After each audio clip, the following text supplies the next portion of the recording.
What can I say? I have a soft spot for Walt Disney because we share a birthday. And he created the happiest place on earth, I've been told. I was chatting with some friends this morning, and we were talking about someone visiting town. What's there to do in Houston? Well, there's NASA, and that's pretty impressive. And that's basically it. And I told him I never went to the rodeo, but we started chatting about amusement parks, and he told me he went to Disneyland.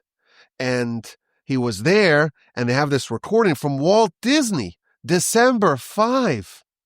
He's one of us. He created the happiest place on earth, a place where all your troubles and all your concerns and all your worries just simply evaporate. And my friend was telling me that he was there in Disneyland, and I guess there's a part of the park where they have just lots and lots of fireworks. And fireworks are kind of cool. People get into it. July 4th, you do the fireworks. July 1st for our friends in Canada. But after some time, it gets old. You've seen it all. It's very exciting here. July 4th, you go outside and you see everyone risking their fingers and digits in order to send up some fireworks to celebrate. But after 10 minutes, it's kind of the same thing. So my friend was telling me he was there with his wife, and after some time, they kind of got over the fireworks. So they said, maybe we'll get a picture. So they asked someone there, probably dressed up like Mickey Mouse or Minnie Mouse, could you maybe take a picture of us? And this lady got so upset. I'm in Disneyland. Don't ask me to take pictures of you. And she erupted at him. And my friend explained she was in her zone. She was so happy. She was in the happiest place in the world. All her troubles had temporarily evaporated, and you just took her out of that blissful place. But it's an amazing idea. Walt Disney, December 5. You create this theme park. It could be crazy overpriced, crowded, long lines, really, really hot, no escape. No respite from the heat, lots of noise, screaming kids. The food is expensive. It's bad. It's very expensive to go. Parking fees, long walks with no benches. But people will just be obsessed over it. We're going to Disneyland. It's a brilliant idea. An idea fitting for a December 5 person. And then they could sell even a season pass. Everyone comes all dressed up. Personally, I'm not much of an amusement guy, but I like this Walt Disney character. And we're going to do something of our own. We're going to create the happiest place on earth. And we're not going to charge.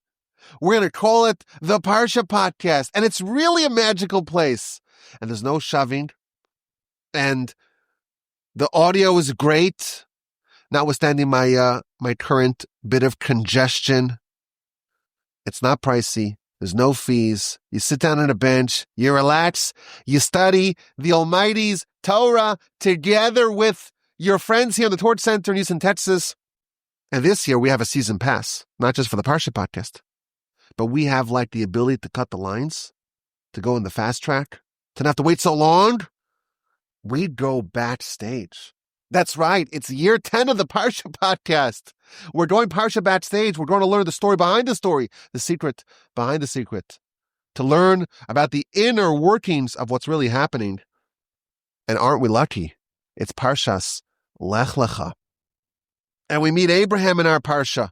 After reading about Adam and Co. and Noah and Co. and running through 20 generations from Adam all the way to Abraham, we settle down, and our focus from now on is squarely on Abraham and his descendants. And the parsha begins. God tells Abram, that as he was known, Lech Lecha, go for yourself, leave, abandon, depart your land, your place of birth, the house of your father, and go to the land that I will show you. Depart from your land, depart from your birthplace, depart from the house of your father.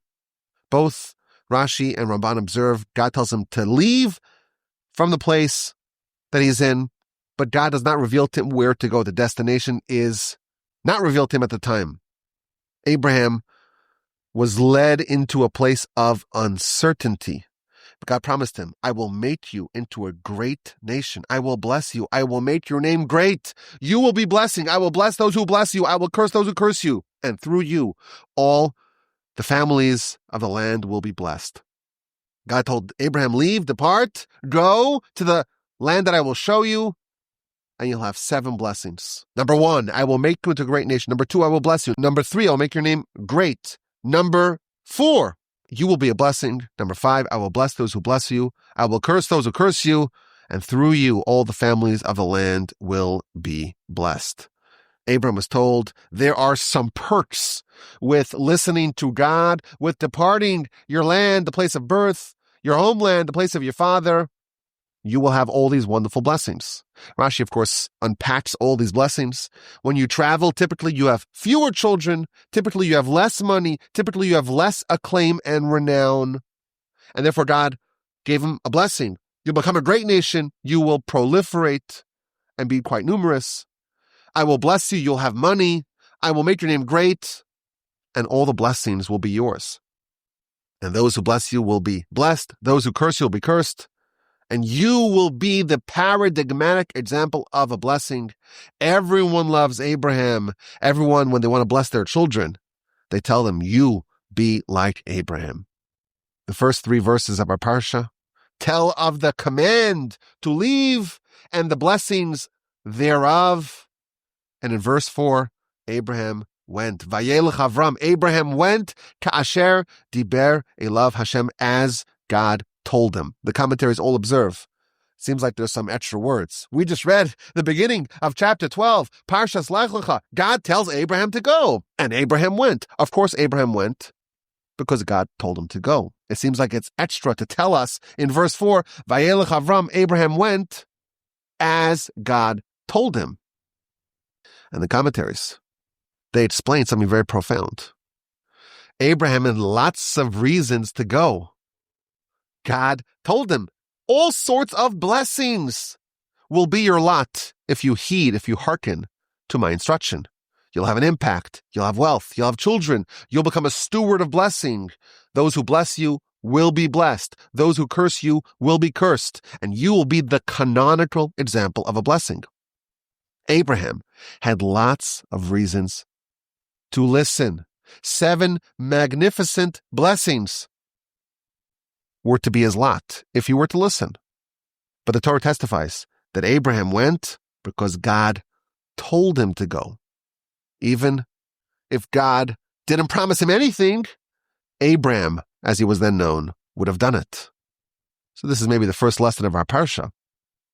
When we have the great privilege of following the will of God, we can do it because we get all sorts of reward and all sorts of blessings and all sorts of good things. Abraham's example is to do the will of God because God told you, not because of any reward or side benefit. Rather, we should be like servants who serve the master without the intention of getting reward. I think more broadly, you think of the life that the Torah designs for us. It's a beautiful life. It's a rich life. You compare the people listening to God versus the people not listening to God, and those who listen to God have higher income and better communities, and you live in a society, in a culture, in an environment of kindness, of charity, high-quality people. And a wonderful system of finding spouses and having families. It's just wonderful. There are immense benefits of following God, of being in a community that is observant of the will of God. Even more specifically, think about the mitzvos. Some of them are just so wonderful, so joyous. Yes, they're commandments, but they're so much fun. You think about the mitzvah of the Shabbos. Get together with your family, spend quality time. Everyone's devices are off. It's wonderful. It's elevating. It's edifying. All the festivals, the prayers are so grounding. They link us together with the community. Abraham says there's all sorts of perks and benefits for hearkening, for listening to God. Abraham went because God told him to go. Abraham was given lots of reasons why he should depart from his land, from his birthplace, from the land of his father. But the real reason why he left is because God told him to do so. And Abraham had some fellow travelers. He's traveling together with Sarai, his wife, Lot, his brother-in-law and nephew, all the souls that they made in Haran, all of Abraham's students and disciples, and they travel to Canaan. And they arrive in Canaan, and they visit all over the land. They crisscross the land. Abraham builds an altar, and he calls out in the name of God. The commentaries explain what this means is that Abraham publicized the name of God in the world. Abraham was someone who made it his mission to make the name of God known to humanity. He would give people food. He would give them water. He would provide hospitality. And when it's time to pay, he took faith in lieu of payment. But soon after Abraham's arrival in the land, there was a famine. He descends down to Egypt. Sarai, she's my sister. She's not my wife. Of course, she gets taken by Pharaoh. God inflicts plagues upon Pharaoh. The Egyptians, they banish Abraham. Don't be with us. But first they shower him with gifts. They return to Canaan. There's a scuffle. Lot's shepherds, Abraham's shepherds, they amicably part ways. Lot turns and sees the luscious lands of Sodom and Gomorrah, lands occupied by terrible sinners. He's drawn to it. Abraham and Lot separate. Abraham is given another promise.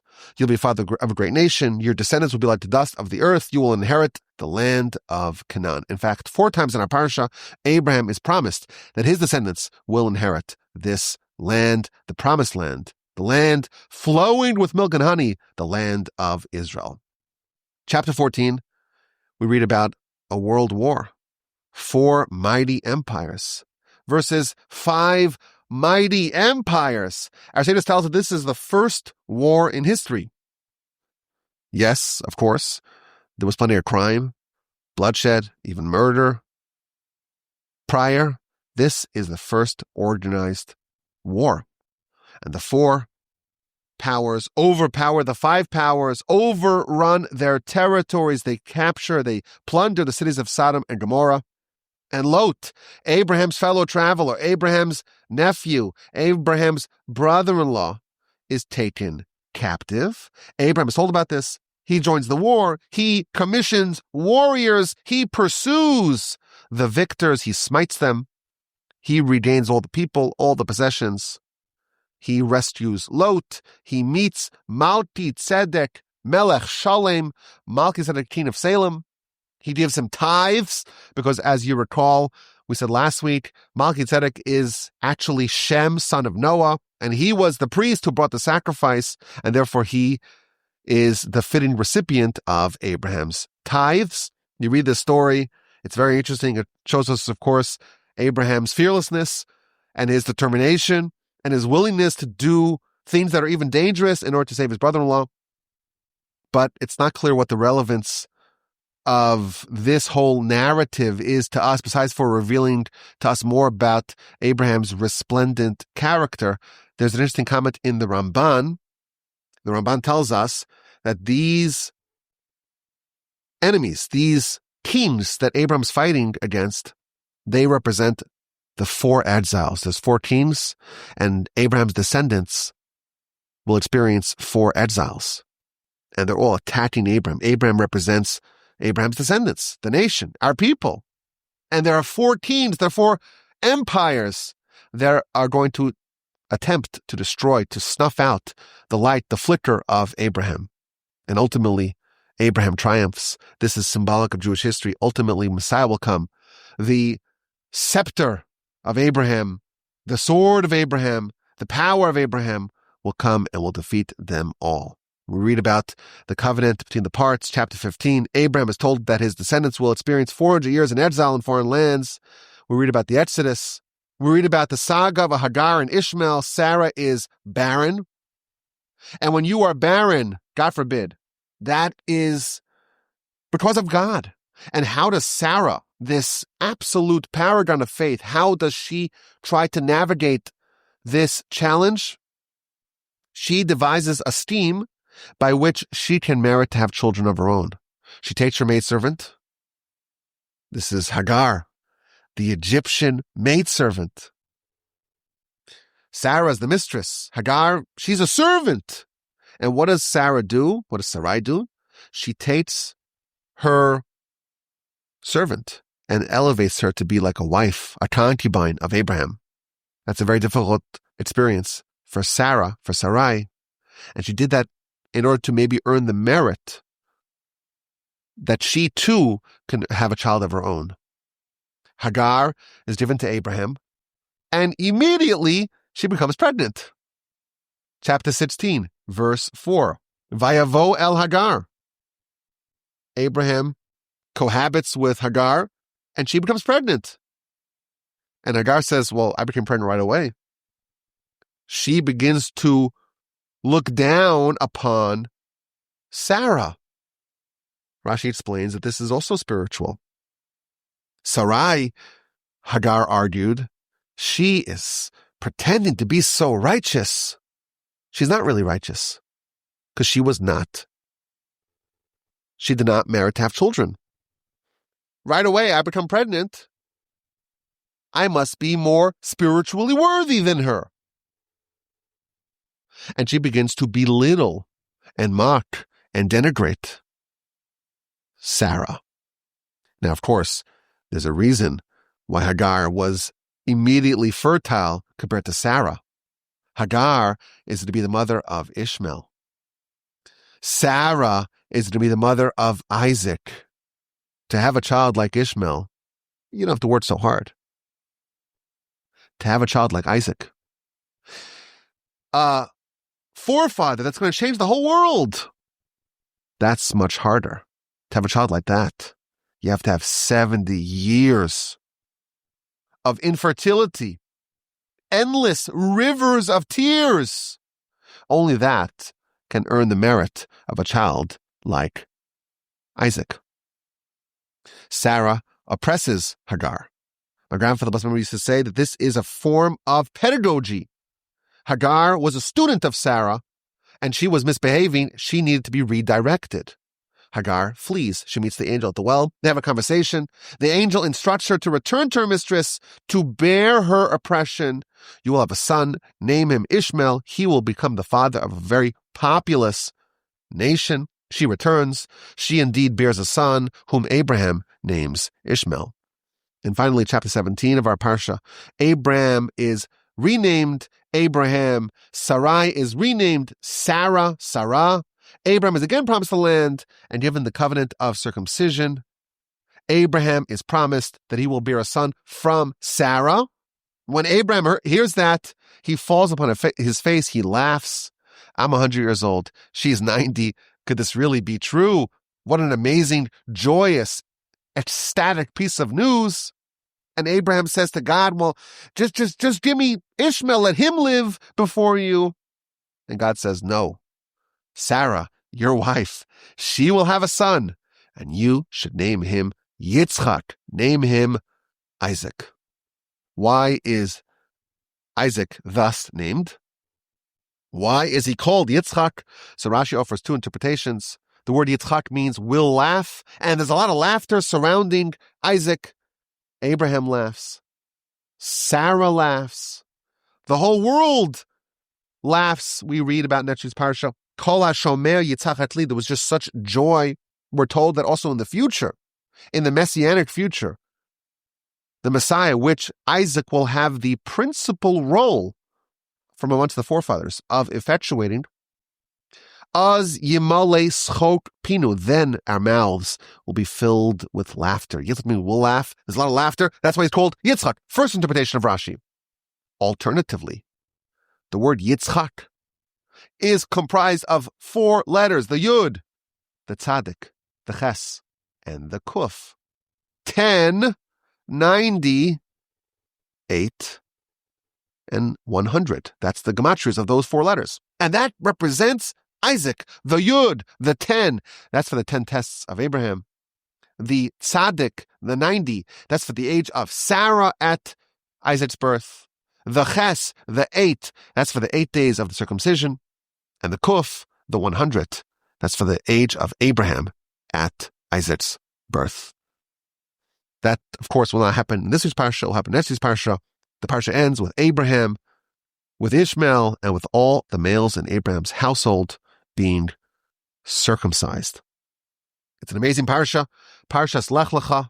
It's the first of two parshiot that orient around Abraham. Lech Lecha and Vayera is about Abraham. Chayesara and Tolos is about Isaac. And the final 6 parshios of the book of Genesis, Vayetze, Vayishlach, Vayeshef, Miketz, Vayigash, and Vayechi, are about Jacob and Jacob's children, principally Joseph. The Ramban tells us the book of Genesis, it's called the book of the forefathers. That's the subject of the book. Yes, we had Parshas Bereshis, Parshas Noach.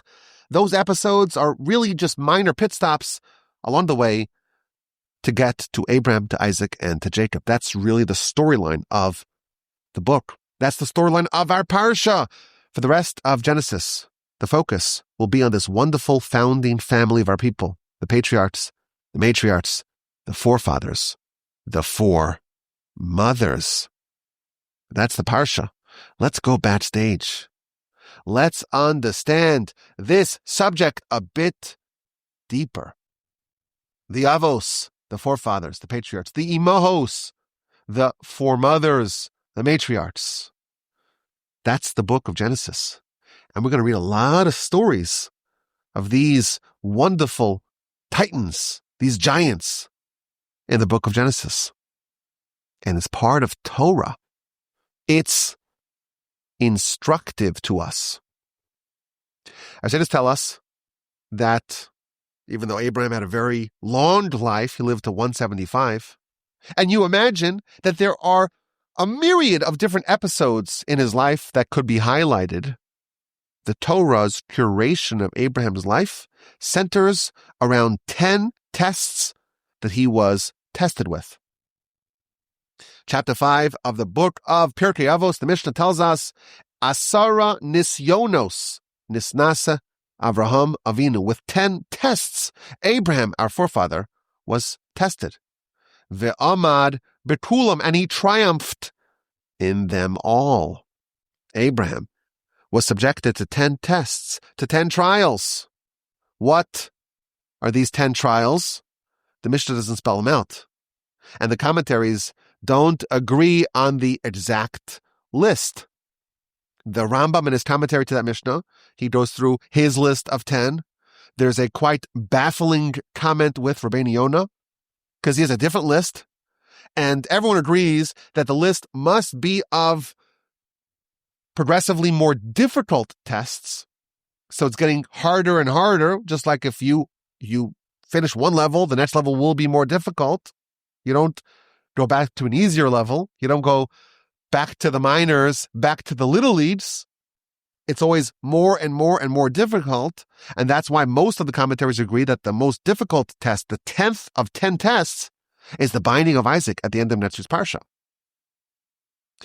The Rabbeinu Yonah, he has that as test number 9. And the last test, the most difficult test of them all, is the burial of Sarah. Abraham was told that walk the whole land to its length, to its width. I will give it all to you. And when Sarah died, he couldn't even find 10 by 10, a little plot of land, a little parcel of land to bury her. And he never challenged God. That's the 10th test. And all the comments try to figure out, Rabbeinu Yonah is saying that this is even more difficult than the test of the binding of Isaac. It's a question that many people ponder. Regardless, there were 10 tests, and Abraham triumphed in them all. Now, what's the significance of these 10 tests? And why does the Torah focus on these episodes to the exclusion of a great many episodes that the Torah omits? So it's an amazing idea. And the idea comes from the great Reb Chaim Volozhin in his commentary to Pirkei Avos, Ruach Chaim, that aforementioned Mishnah, chapter 5 of Pirkei Avos. he makes a very powerful observation. If you look at that chapter of Mishnah, it tells us that there were 10 generations from Adam to Noah. And there were 10 generations from Noah to Abraham. And there were 10 tests that Abraham, our father, was tested in. This is a list of successive teachings in the Mishnah. And 2 of them reference Abraham. There were 10 generations from Noah to Abraham. And the very next Mishnah says that there were 10 tests that Abraham, our forefather, was tested in. Abraham, of course, is our forefather. But somehow, when the Mishnah is listing, or the Mishnah is talking about the 10 generations from Noah to Abraham, it doesn't give him that extra moniker. Abraham, our forefather. It's just Abraham. And the very next Mishnah, talking about the same person, with 10 tests, Abraham, our forefather, was tested. Why is his name switched?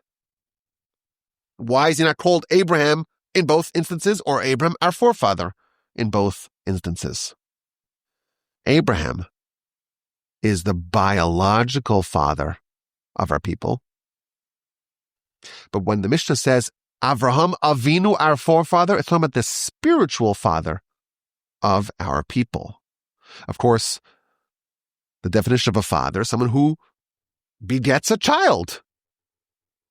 And of course, part of that is that the father literally contributes the biological matter that's going to make up this child. And with that is the genes of the father, the DNA of the father. That's why you could trace. You could, if you study the DNA, you could actually find the relatives. That's how they catch all the criminals now. If one of their 4th cousins did the 23andMe, forget about it, you're caught. The Mishnah tells us Abraham was given 10 tests. Not Abraham. Abraham, our father. This is part of the genetic package that he transmitted to his descendants. We like to call this idea spiritual epigenetics. What Abraham did, what he triumphed, became embedded within us. This is the idea of spiritual DNA. It's a totally different understanding of tests and the 10 tests of Abraham and what they are revealing to us. Abraham was tested. In each one of those tests, he was elevated. It unlocked a level of greatness that he did not have prior. Maybe he had it, but only in theory, only in potential. With each test, he was elevated. In fact, the word for test in Hebrew, nisayon, means elevation. That's what it means. Abraham unlocked a spiritual level with each one of these tests. And in that, he is our father. Those elevations were not just for him, they were also for Abraham's descendants. Whatever Abraham accomplished, we have a certain predisposition to have ourselves. We're capable of easily earning those things ourselves. Why? Because it's part of what we received, part of the package that we received from Abraham. So we have a whole storyline, Abraham in the Torah, and the focus is on the delineation of these 10 tests, these 10 episodes where he had to overcome something. He had to discover an incredible fountain of faith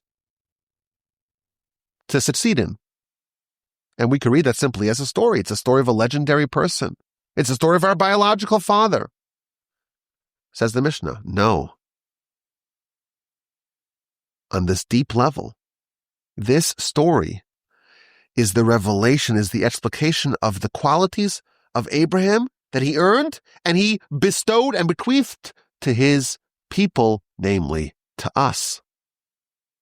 In these 10 tests, he's our father. Now, the Talmud tells us that we apply this moniker, this title, to only 3 people. There are only 3 people who have this designation: Abraham, Isaac, and Jacob. That's it. These are the 3 forefathers.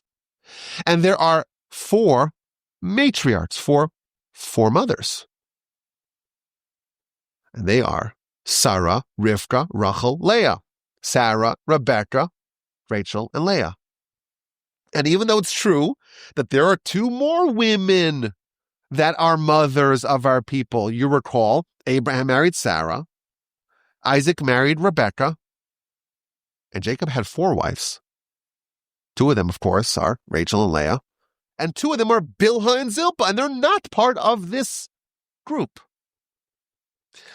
There are only 3 people who have this designation, 4 women, 3 men, 4 women, 7 people in total.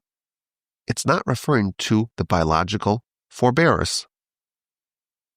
These people were all tested, and they were tested in very difficult tests, and they accomplished something with successfully triumphing in that test.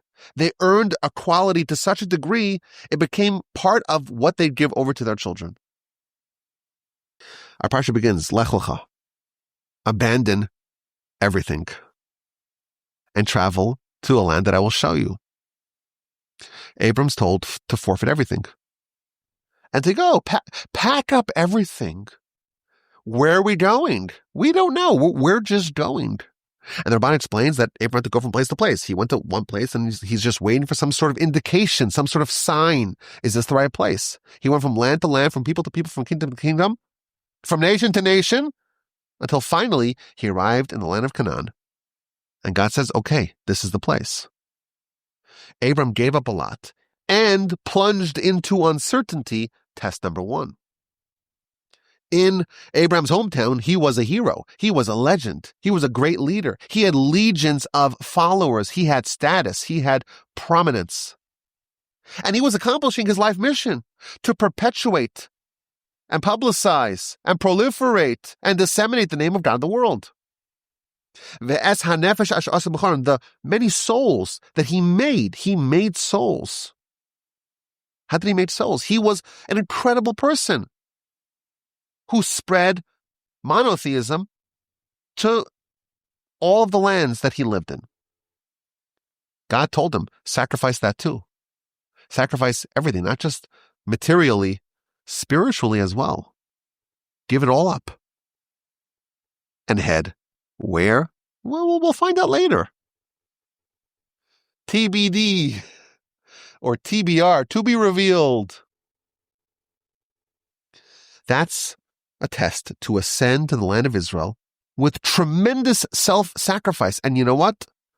In that, Abraham is our father. For millennia since Abraham, one of the defining characteristics of his descendants is a yearning, a pining, a deep desire to go to the land of Israel, even if it means to give up everything, to forfeit everything, even if it entails tremendous sacrifice. Abraham earned that quality with his test, and he passed it on to his descendants. And he arrives in the land of Israel. It's the promised land, and the worst famine in world history hit. God said, I'll make you great, I'll bless you, you'll have everything, you'll have wealth, you'll have prominence, you'll have prestige, you'll have blessing, you'll have children. It seems like but the actual circumstances of the ground totally violate the promise of God. God promised you'll prosper, have children, have more influence. This is another test. Are you going to question God when God seems to do the opposite of what he promised? He seems to punish you after you listen to him. A person does the right thing. You listen to God. You obey the instruction. You give up everything for God. And instead of things getting better, it seems like they got worse. It's a very difficult test. And it's a test that Abraham triumphed in. And he unlocked that spiritual strength of character for himself and for his descendants. That test endowed Abraham with special spiritual power that he passed on to his descendants. God promised Abraham, you'll have children. How old was Abraham at the time? He was 75. It was fulfilled. 25 years later, a quarter of a century later, Abraham doesn't challenge God, doesn't question God. The whole story of Abraham, his wife gets kidnapped. Bring another wife into the marriage. His son from Hagar, Ishmael, is very problematic. And Abraham, who is the paragon of kindness, of hospitality, who allows everyone to come to his house, is forced to send his own son into exile. And of course, the harshest test of them all travel to Mount Moriah and offer Isaac, your son, your only son, the one that you love. Offer him as a sacrifice. This is a request from God to give up absolutely everything. His legacy, his heritage, his continuity, give it all up for God. To forfeit everything, absolutely everything, for God. And again, Abraham triumphed. Test followed test. Each test was a nisayon. Again, the Hebrew word for elevation and test is the same. Abraham was elevated and elevated and elevated tenfold. And in each of these tests, he's Avraham Avinu. He's our father. Each gem that he earned, he passed on. At the end of the parsha, Abraham is told he'll have a son, this time with Sarah. And the name of the child is to be Yitzchak, Isaac. Why is he going to be called Yitzchak? So, of course, the first opinion is because there's laughter, lots of laughter. Abraham laughed, Sarah laughed, all the people laughed. Ishmael, of course, laughed. And that's why he was banished. In the Messianic future, our mouths will be full of laughter, and that will be chiefly the handiwork of Isaac. But Rashi says another opinion. There are 4 letters in the word Isaac. The Yud, well, that's the 10, and that refers to the 10 tests. And the Tzaddik, well, that's the age of his mother, 90. And the Ches, well, that's the days of the circumcision. And the Kuf, well, that's the age of Abraham. The essence of Isaac is the 10 tests. Isaac is born, and he already has the superpowers that Abraham worked so hard to accomplish. And I want to suggest a very powerful and novel point. Again, it's a Rashi in our Parsha. Chapter 17. You will have a son, name him Isaac. Why? So the Yud, that's for the 10 tests. At the time of Isaac's birth, those 10 tests had not yet been completed. Obviously, the final test was the binding of Isaac. That was 37 years later. So naturally, at the time of Isaac's birth, the 10 tests hadn't been completed. And he's called Yitzchak, and the Yud of the word Yitzchak, the first letter of the word Yitzchak, that refers to the 10 tests of Abraham, and meaning that that's the essence of Isaac. He has that power, the power of the 10 tests. But wait, maybe it should be called, I don't know, Titzchak with a test, because it wasn't 10, it was only 9 at the time. How could it be that Isaac, that the Yud of the word Isaac, the Yud for Yitzchak, that means that he has the power of the 10 tests of Abraham pulsing within him. Abraham is his father, most directly. He's the direct son, and he has all the power that Abraham earned with the 10 tests that he was challenged with. All that is part of Isaac. But wait, he didn't have, at the time Isaac is born, the 10 tests have not been completed. I want to suggest an incredible insight. A person who is tested, they become elevated, and they pass that on to their children. I want to suggest that even if their children are already born, they pass that on, that quality that they earn, that's passed on to their children.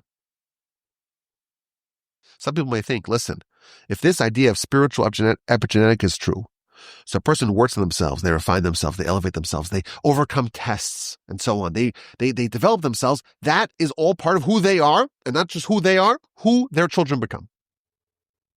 So maybe I should wait until I'm really perfected and really developed, and then I'll have children, because I want all those spiritual accomplishments to be epigenetically passed on to my children. They should be better than my children. Here we see, no, Yitzchak is called Yitzchak, and the Yud is for the 10 tests. He has that power within him, even though his birth was before they were completed. We discovered an incredible idea. The triumphs of a parent can transfer to their existing children as much as it transfers to their future children. The work that a person puts in to develop themselves as a person, to refine themselves, to elevate themselves, it impacts them, it changes them, it elevates them. It impacts, it changes, it elevates their descendants. It impacts, it transforms, it changes, it elevates even their children who are already living. Abraham's tests are one of the most cherished assets of our people. We all have incredible greatness pulsating within us, not because we did anything, because we just simply inherited what Abraham gave us. Abraham reached his acme, his apotheosis in the binding of Isaac episode.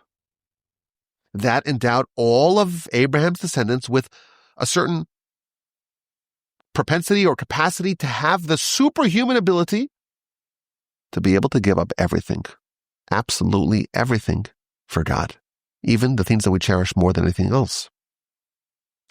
There's a frightening and tragic and fascinating story that's recorded in our literature in a few different sources, and this woman is given different names. Sometimes she's called Hannah, sometimes she's called Miriam. But the Talmud, the book of Gittin, page 57b tells us that during the destruction of the temple period, there was tremendous persecution of the Jews.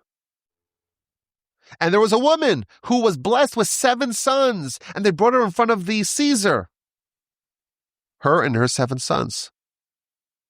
And the Caesar tells the oldest son, go worship idol, go bow down before the idol. And the son says, I can't do that. I'm the Lord your God. So what they do, they took him out and they executed him. The barbaric monsters that they were. They bring in the next son, bow before the idol, worship the idol. No, the Torah says you should not have any other gods. They kill him too. The third son, worship idols. No, zoveach le'elohim yicham. The Torah tells us that if you worship other gods, you'll be destroyed. I'm not going to do it. They kill him too. The fourth son, worship idols. He cites a different verse. Lo sishtachavel elecha. Don't bow down to another god. They kill him too. The 5th son is killed. The 6th son is killed. Each one quotes a verse in Scripture. The last son quotes a verse that we chose God, God chose us. We're not going to forfeit him. We're not going to swap him out. He won't swap us out. And the Caesar, I guess maybe a moment of compassion of sorts, I guess. He's already killed 6 children of one family. He took off his seal, his signet, and threw it on the floor and told this child, in our sources, the child was only 30 months old, 2.5 years old. He told the child, bend down, pick up my seal, pick up my ring. People will think you're bowing down to me. And maybe we could keep one child of this family alive. And the child says, woe to you, Caesar, woe to you. I'm going to honor God more than I'm going to honor you. I'm not going to do it. So they're going to take this kid out and they're going to kill him, the 7th of 7 sons. And the mother intervened. And the mother says, let me speak to this kid. She tells him, go tell Abraham, our father, Abraham, you bound 1 son upon the altar. I forfeited 7 sons. I offered 7 sons upon the altar. And indeed, the 7th son was killed. She was killed. But her story, of course, lives on. Now, it's a very sad, tragic, and fascinating story. But this is very interesting. At the end of the story, she tells her sons, go tell Abraham, as if it's some sort of contest. Who could give up more children for God? The commentaries explain this is not a contest.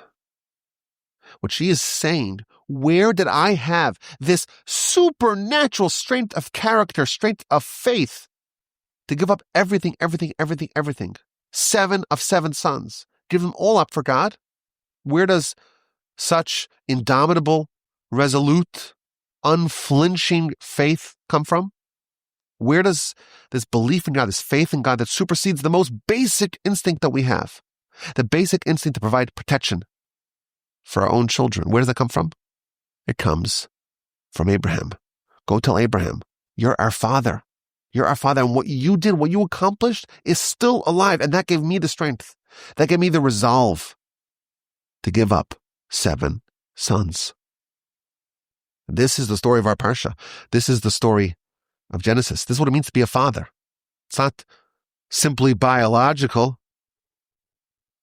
When someone earns qualities, spiritual elevations through fire, through the crucible of tests, that becomes theirs forever. And that they pass on and perpetuate to their children forever. Abraham was a father, as was Isaac. Isaac's story is also test following test. He experienced childlessness. He had to raise Esav.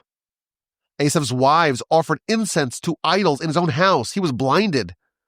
Like Abraham, his wife was taken away from him. Of course, the binding of Isaac is also a test for Isaac as much as it is for Abraham. In each one of his tests, he earned spiritual accomplishments for himself and for his descendants. And the third of this triumvirate is, of course, Jacob. He was forced to contend with Esav and to usurp the blessings and to flee from Esav and to be tricked by the wily Laban, and he had to navigate the multiple wives and multiple children. And his daughter Dinah was abducted and assaulted, and his wives died young. Rachel was only 36 when she passed. Leah was only 42 when she passed. And of course, Joseph is gone. What happened to him? I don't know. We have this bloody tunic. Maybe a wild animal tore him apart. For 22 years, Jacob was forced to wait. What's going to be with Joseph? We have 3 patriarchs. We have 4 matriarchs. These were the ones who were tested. Rachel was tested. Sarah was tested. Rebecca was tested. Leah was tested. When Rachel's descendants go into exile, she cries for her children. Wait, her children were the tribes of Joseph and Benjamin. No, she's the matriarch of us all. Her strength of character, her resolve to give up everything for her sister, earned her eternal merit that was perpetuated to the entire nation. We have these as patriarchs and matriarchs. Along these lines, the Talmud tells us we say God of Abraham, God of Isaac, God of Jacob, and only those 3 have the name of God applied to them. Why? David said, why don't you say God of David? And God responded, they were tested and they triumphed. You weren't tested. And therefore you don't have that designation. And David said, okay, test me. And he was tested. And he failed in the episode of Bathsheba, of Bathsheba.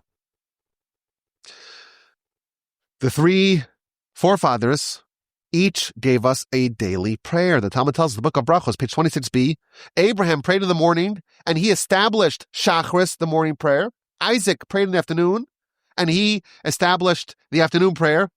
And Jacob, Parshas Vayetze, chapter 28, verse 11 of the book of Genesis, he prays at night.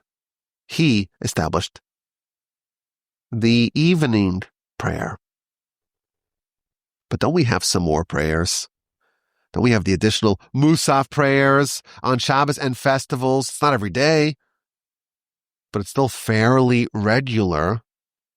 Who is the steward of that prayer? Is there maybe another forefather of sorts? Our sages tell us that there was another person who wanted to join this triumvirate, who wanted the moniker of forefather. That's Joseph.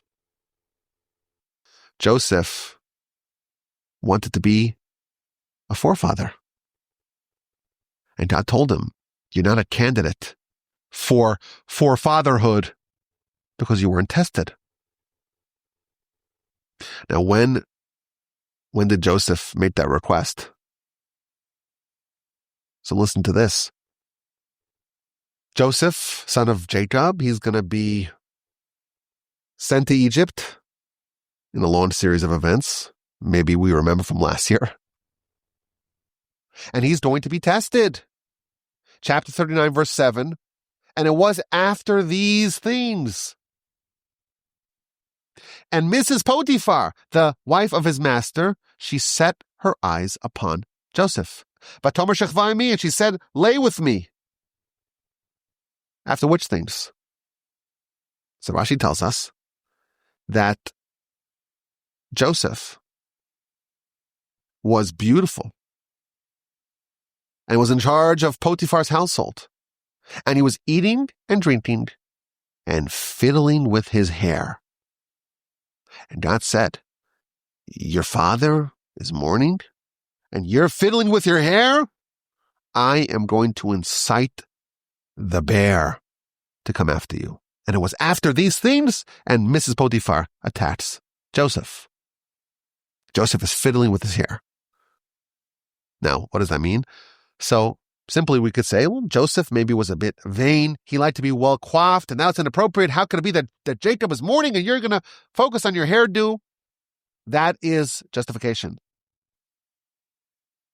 for Mrs. Potiphar being sent after Joseph. My grandfather, blessed memory, used to say, the law says that a Torah scholar must always look wonderful, must always be presentable. If he has even a single stain on his garments, he is guilty of a capital crime of sorts, the Talmud tells us. And therefore, Joseph, the consummate Torah scholar, everything that his father learned from the academies of Shem and Aver, Jacob taught to Joseph. He looked the part. His appearance was perfect. But our sages were able to identify, the Torah was able to identify, that there was maybe a tiny, slight, little hint of hubris or vanity. And for that, Joseph is described as fiddling with his hair as if he went to the salon, right? The Torah always expands, magnifies the misdeeds of great people. So the way the Torah portrays it, Joseph is fiddling with his hair. The Torah is very unyielding, unforgiving in its criticism of the greats. But the Kabbalists, they say something else. Joseph was fiddling with his hair. What's the secret of hair in the literature? Asaph is born, he's ruddy, he's red. Judgment. He is hairy. Judgment. Hair is a sign of judgment, the Kabbalists say. To be smooth is judgment-free. Being hairy is a sign of judgment. We're just going to accept that. Maybe one day we'll talk about that. Joseph is fiddling with his hair. He wants judgment. He wants a test. He wants to be a forefather. To be a forefather, you have to have a test. Now, mind you, where's Joseph at this time? Joseph is in Egypt, and he was reviled by his brothers. He was hated by his brothers, and they tormented him, and they couldn't speak positively about him. And they threw rocks at him. They threw him into a pit. They wanted to kill him. They sold him as a slave. But that's not quite a test. He wanted a test. He wanted judgment. He wanted to be elevated above his brothers to become maybe a quasi-forefather. So right after these words, right after the fiddling of the hair, right after the request for judgment, he's pounced upon by his master's wife. We don't typically ask for tests. There's just too much downside. When David asked for a test, he floundered. But Joseph was somehow able to succeed. He was tested as he requested, and he triumphed. And therefore, he became like a mini forefather. Once he was elevated to be viceroy of Egypt, and he was paraded throughout the city, they pronounced before him, Av Reich. Av means father. Reich means small or soft or mini. Joseph got the title of being a mini forefather. We don't have a daily prayer associated with him. We don't say God of Joseph. But there's a fairly regular prayer that comes from Joseph. That's the Musaf prayer. And you know what? He was the only one of Jacob's sons that was the father of tribes. And Joseph's story, unlike the story of his brothers, is told in the book of Genesis. The book of Genesis ends with the death of Joseph. The rest of the brothers were told that they died in the book of Exodus. The book of Genesis is the book of the forefathers, and Joseph is an honorary member of this very exclusive fraternity. He was tested. He became a father of sorts. His triumphs were also perpetuated to his descendants, to us. The Talmud tells us that when someone is worried about Ayin Ra, about evil eye, he should say, I am a descendant of Joseph. Joseph, maybe you're from a different tribe. No, Joseph is the forefather of us all. The story of Genesis is a story of fathers and mothers, not just biologically, but the spiritual fathers and mothers of our people. They were tested very severely. Abraham had his 10 tests. But truthfully, if you put together all the tests of all the forefathers and the matriarchs as well, you have all possible tests that a person can experience covered. All the possible tests and challenges and tribulations and difficulties that a person could possibly need to persevere through, to endure over the course of a lifetime, they happened to the forefathers, to the foremothers, the patriarchs, to the matriarchs. And when we finish the book, we can be imbued with strength in knowing that we have the ability to overcome all the tests. Why? Because we have very special parents, very special antecedents, very special forefathers and foremothers. Really, it's 4 and 4. It's Abraham, Isaac, and a little bit maybe Joseph. And it's the foremothers. Sarah, Rivka, Rachel, and Leah. Sarah, Rebecca, Rachel, and Leah. We have their strength, their triumphs implanted within us. These stories, the stories of Genesis, they're not stories. They're lessons. It's part of Torah. These people worked very hard. They were tested again and again, and what they worked so hard to earn, they earned, and they passed on to us. And I think this concept can help us in another way. We too are being tested. And yes, one idea is that we know we have the strength from our forebears. But we also are going to pass on our spiritual packages, so to speak, to our future descendants. We think of our challenges as challenges that are here and now. When you realize Abram was tested, and that impacts all of the future history. It's not just a challenge in the moment, it's an opportunity to accomplish something that lasts forever, to unlock an element of spiritual greatness that lasts forever. The test is an opportunity for elevation, not just for us forever, for our children forever, and even our children who are already born. Isaac is called Isaac. Why is he called Yitzchak? The Yud stands for the 10 tests. Abraham's 10 tests, even the ones that happened post the birth of Isaac, they passed on from Abraham to Isaac. The triumphs of a parent can jump to their children, even their children who are alive. Very powerful idea. A totally deeper way of seeing the episodes of Genesis, the stories of Abraham, Isaac, and Jacob. That's the whole book. The whole book is learning about these lessons and these triumphs. May we be so fortunate to emulate their ways. A person is obligated to say, our sages tell us, obligated to say, when will my deeds match the deeds of our forefathers, Abraham, Isaac, and Jacob? We already have a leg up. Why? Because those triumphs, those accomplishments, those elevations were passed on to us. I appreciate you listening to this episode of the Parsha Podcast. It's year 10 of the Parsha Podcast. We're going backstage. We went backstage to learn about the deeper message, the story behind the story. I hope you enjoyed it. Maybe 1/10 of how much I enjoyed it. Have a wonderful rest of your day. A splendid and magnificent rest of your week.